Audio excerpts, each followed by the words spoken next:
Elle est déjà installée, vous l'avez vu, vous l'avez aperçu d'ailleurs, s'installer. Elle est là, notre Miss Écologie, avec qui on prend beaucoup de plaisir à échanger tous les mercredis. Et aujourd'hui, il sera question de valorisation traditionnelle des déchets urbains. C'est la page éco. Bonjour Kanzli.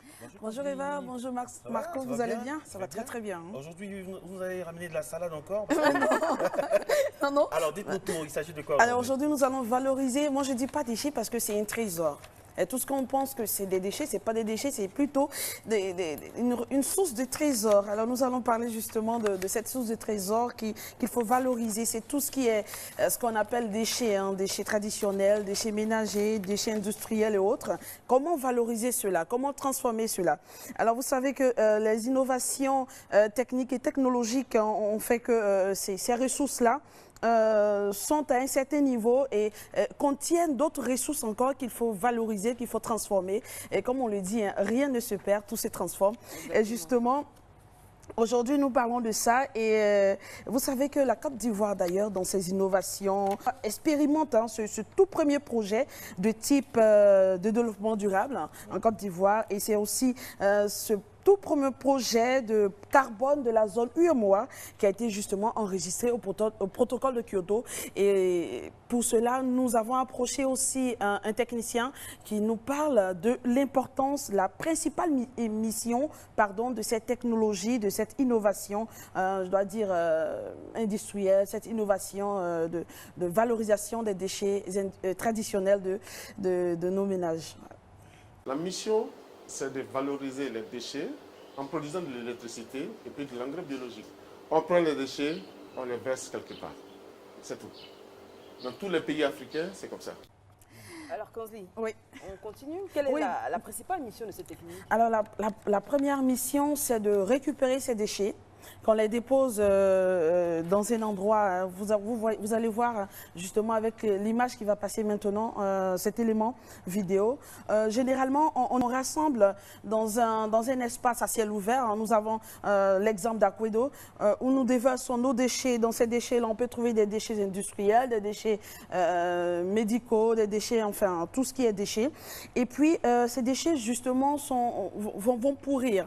Hein, ces déchets sont triés aussi par certaines personnes, hein, des hommes comme femmes, qui viennent trier ces déchets. Mais le reste qui, dans cet endroit-là, va se décomposer et va produire un liquide très... Vous savez que généralement, nos espaces qui recueillent ces déchets-là sont faits sur la nappe phréatique.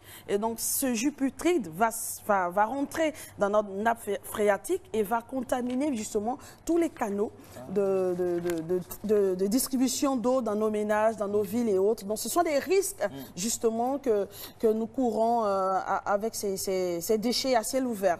Et justement, les conséquences, c'est bien sûr les maladies. Absolument. Voilà. Et donc, il y a déjà cette pollution du sous-sol que nous avons et aussi ces déchets qui vont rester toujours avec la chaleur ou autre.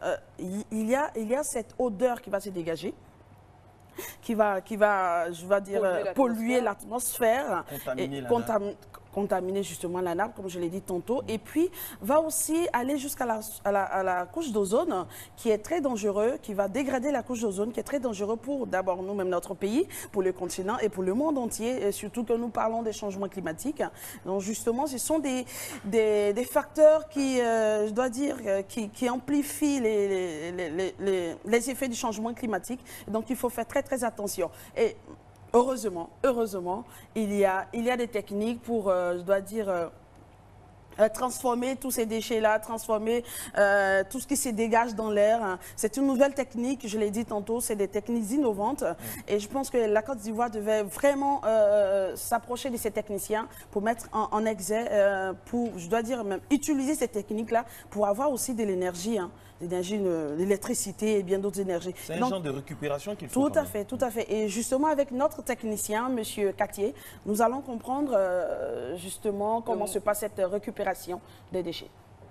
C'est ce méthane-là que nous venons comme défi de prendre ce méthane, le transformer et il va donner, dans nos transformations, je vais donner une grande vapeur d'eau qui va faire tourner nos turbines et puis donner de l'électricité. Donc voilà, je l'ai dit, ces techniciens vont récupérer justement avec cette innovation technique, vont récupérer ce carbone qui monte dans l'air, qui pollue l'atmosphère, vont récupérer ça, vont faire tourner les turbines, comme il a dit tout à l'heure, et qui va produire de l'électricité. Et je pense qu'aujourd'hui, nous nous plaignons beaucoup de l'électricité, nos coûts de factures qui montent.